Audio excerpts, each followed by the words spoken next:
What is going on, guys? This is All Gaming with my review of Akame Got Killed episode 7, and holy crap, was this episode freaking awesome. I love this episode because we got so much action going on, so much story progression that as a manga reader and a fan of the anime, I am loving this right now, which is incredible. But the episode itself, it starts off now where we have F-Death. She has now returned to the capital, and of course we have their ruler, the emperor. She is now congratulating her on the job well done because she has conquered the north. And so right now, S-Def next goal is taking out Night Raid, and we see now that the Prime Minister, he is very glad to have F-Death back because of course she has no interest in authority or politics, so he can still rule of course while she's out there doing all the dirty work. But right now the Emperor, he feels like that just giving her gold is not enough for everything that she has done, so he actually wants to give her more. And so the only thing that F-Def can think of about what else she could want is that she wished to fall in love. And so right away, that right there is a surprise to everyone. And we see now that the Emperor, he actually tried to get F-Def to marry the Prime Minister, and that right there had me laughing because that right there would be probably the most random and funniest pairing in manga history, or well, I guess you say anime history now. But that pairing right there, it would just be so hilarious. But of course, S-Def, she only wants the best of the best, and she has like this own personal criteria. And so eventually, when she writes that down, she will pass it on to the Emperor so that way he can find the perfect guy for her. And so now we have them leaving because obviously F-Death has work to do. And so we go back to Night Raid, and we see now that Mime, she is pretty banged up. Like, you see her covered in bandages, and of course his arm is broken, and even eating right now, it's just so hard for her. And so we have Akame who was there, and she tries, to feed Mime. And at first, she didn't want that, but eventually she did give in, and that right there allowed Mime to eat.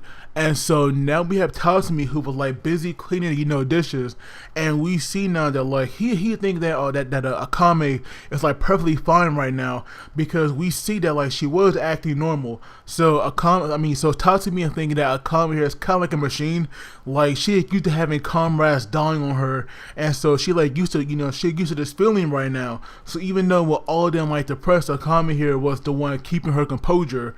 And so at night, Tatsumi was like really cold, and he went to get something to drink, I believe. But when he went there, we saw Akame. She had like a plate full of these snacks. And so right away, Tatsumi talks to her, and we see now that like she had made these for Shele because those right there were her favorites. And so pretty much, Tatsumi being inconsiderate, he kind of like blurted out that she was just so composed that like she was used to this. And so we see now that right there caused Akame, to drop the plate. And we see now that like she rushes toward Tatsumi and takes hold of them. And you would think that, right there she would beat him up for saying that. But we see some like real emotion come out from Akame because, she was like actually crying because her precious friend died. So yeah, before she was like holding up a front, but right now you can tell that like this right here is like really getting to her as it should. And so now we have Tatsumi definitely feeling bad, and so he does the right thing and punches himself. And that punch right there was like definitely hard because we saw him, like fall back to the ground. And not only that, he also had this like bruise on his face now. But eventually, he like stands up, and now we see Tatsumi finally becoming a man as he makes this promise to Akame to like never like to always survive and never die on her because he promises not to make her sad. And so we have Leone, we have Leone who like hiding behind the door, but like she was watching them. And I do feel like a Leone role here, I feel like it's more bigger than it was in the manga. Like maybe I never noticed it, but I feel like in the anime they're making her like one of the main characters, which I definitely did not notice in the manga. Now I'm not saying that that she shouldn't be. I'm just saying that that right now I'm noticing about her. So that right there is good that Leone is getting some focus here in the series because she's a good character. I will say that. I mean, yeah, she perverted, but that right there, that's not me. She's a horrible character. And so now in the following morning, we have Tatsumi and Akame, like they're training, and we see Tatsumi. He is definitely improving, especially if he can't keep up with Akame. But obviously, because he can keep up, it does not mean he can win, because we saw Akame here get this hit, and that right there kind of sent him away from her a little bit. But we saw that like Akame, I mean that like Tatsumi, he was just so fired up that he wanted to keep going, even though Akame thought that it'd be best if he took a break right now. But when like charges in, we have Bulat here who like appears out of nowhere and just punches him in the face, and that right there was hilarious, by the way. But we see now that like Tatsumi, even though he wanted Akame to come him seriously, like there was a real battle. Tatsumi here was not really, taking it as a real battle, because he was not focusing on his surroundings, because you never know what the enemy is thinking, or what they will do. So Bulat here is definitely, a pretty good teacher for Tatsumi, because we saw now that like after seeing him so fired up, we have Bulat, taking over, and we see now that like those two, started sparring together, and so now we have Akame, just watching them, but she was also, wishing them good luck. So I am glad to see that, that like Tatsumi, like they are skipping over the training or not showing it. I am glad that we're slowly seeing him become, like a pretty skilled, assassin. So that right there is good. But now we go to the village, who is definitely poor, and we have this politician. He is now traveling to the area. And he's like looking at these people, and he does want to like get them a better life, because right now he is opposing the capital. Oh, and he also forgot about Esther and the Prime Minister. Like they were like talking at first about like falling in love and all that, and even the Prime Minister was like he cannot see that word and Esther going together. So eventually when she does fall in love, it will be a word thing. But now the Prime Minister had a plan for her, and we see that like FDF, she passed on this plan to her subordinates. And so now when we go to this man, traveling through this village, we see now that apparently I believe it was his daughter, she's there, and she's like his royal guard. So obviously, she's someone quite skilled. But eventually, they are stopped by the three people, and we have this girl, like rushing out there first because she wants to protect her father. And we see now that like all these men, like they were also backing her up. But we see now that like one of Esther's subordinates, I believe his name was like Didera. I'll probably say his name wrong, but you guys know what I'm talking about. We see now that like he pretty much one-shot all these men except for that girl. But that girl, she was definitely wounded, because we saw her, losing a lot of blood. But then we have like this trap, because I forgot if this guy or this person was a boy or a girl, but we have this trap here. Apparently he would do something much worse to this girl to make her wish that like she had died in that first attack. And that right there, it's like the last time we see her, till he like done with her. But then we go back to the older man who was like confronting this politician, and even though when he does respect the rules and all, we see now that this guy actually decapitated him in an instant, and that right there was crazy. And so now we have after subordinates, they have now won, but they're also tossing out these flyers to make it look like Night Raid was actually behind this. And so then we have the trap, Naru I believe his name was. We have it coming back now, and we see that like he had tortured this girl, and he was actually skinning her alive, that like she had died from the shock. So that right there goes to show you how evil and twisted this thing is. And so now eventually, like they go around, attacking these individuals, and eventually, they're like blaming Night Raid for this. And so obviously, like that information right there, it goes back to Night Raid. And so right now they want to deal with these imposters, because Tatsumi was like definitely getting pissed that they were out there, using their name like that. And so now eventually, like they narrow it down to two people that they will go after next. And we have Akame Akame and Lublok, they were going to team up, and we also have Tatsumi and Bulat. They were also going to team up, and we have Leone here, who had her own job, and that right there was the tail F-Def. And so obviously that right there would not be a good thing, because we all know F-Def is definitely not one you want to cross paths with, and Leone, had to follow her alone. So that right there could have came out, pretty troublesome. But Leone, at first she was way too overconfident that if she had a chance, she could take out F-Def, because that right there were her severely underestimating her, which you should never do. But now they all had their jobs. We all see them, go out on it. And so we have Bulat and Tatsumi. They come across this massive ship, and this thing was freaking huge. But we also have Lublok and Akame. They were stalking out this village, and we have Lublok with his strings. He had them all spread out, so in case the enemy was there, then they would move through his strings, and that right there would allow him to sense them.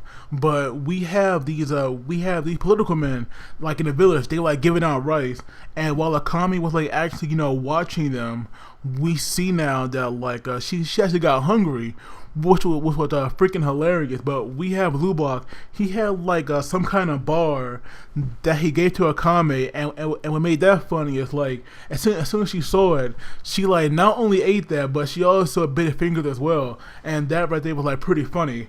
But now we have her eating, but even though now she had food, she was definitely worried about about Bulat and Tatsumi, because she definitely cared for her comrades, so she does want to make sure that they come back alive.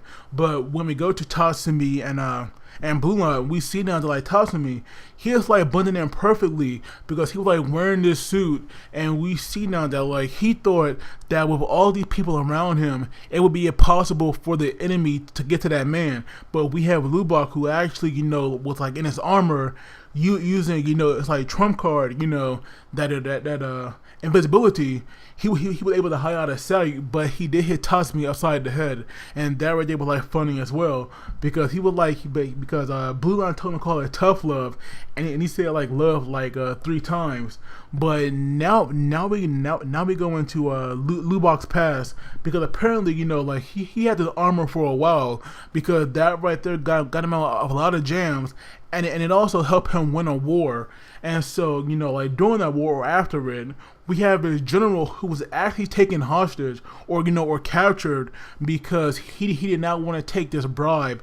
And so now they were pretty much trying to throw him under the bus and get him killed. And we see now that Lublok as well, he was also framed as a criminal, because when the general went back to the capital, nobody would listen to him, and they pretty much tossed him in jail. But I'm pretty sure to Bulat, I'm pretty sure to him, I believe he thought that they killed him or something. But Lublok's path is pretty messed up, but at least we know that this guy, he was definitely a beast back then, and he certainly won now. But right when the armor was at its limit, he had to retreat. We have Tatsumi still there, and we see that when this party, I guess you could say, moved inside, we have Tatsumi, he was hearing this flute, and eventually we go back to F-Def Men, and it was that trap. This thing was playing this flute, and apparently it had some brainwashing effect, and we just saw all these people passing out, and even Tatsumi, even he about to pass out, but he made it outside. And we see now that when he did, one of the 3 beasts, Datara, I believe his name is, we have him confronting Tatsumi. And so right away, Tatsumi blows his cover, calling him out on opposing night raid, and that guy knew that he was a real one. And we see now that this guy actually gave Tatsumi a sword, because he had wanted to get some experience and level up. And so we see now that when their fight starts, we have Tatsumi almost doing well, because we saw that even though he was still under the effect of that music, he was still able to fight. Well, mainly dodge, but he did get hurt at one point, because we have this guy showing off his true weapon form, where it's these dual axes, and we see now that when he throws one, Tatsumi dodges it at first, but when it comes back, it actually cuts him in the stomach. Now it wasn't a deep cut, but it still hurt him. And so now it definitely we're not looking that good. But we see now that like when the guy threw it again, Tasumi had this like dumb idea to like rush in there so that the weapon would like hit him instead of Tasumi. But this guy already figured that he might try that, so he was like actually ready for it. And we see that like Bulat came out of nowhere and just hit Tasumi and sent him flying. Now the comedy right there, that right there was on point, because that scene, it did make me laugh. But now we have Bulat who plans on getting involved, because we see now that like he was actually fine, but you like notice that before it was obvious, you can see that like something was like wrong with his leg, even though before we didn't see that. So obviously he had to injure himself, and that pain right there, it snapped him out of that brainwashing effect, even though he did try to play that off.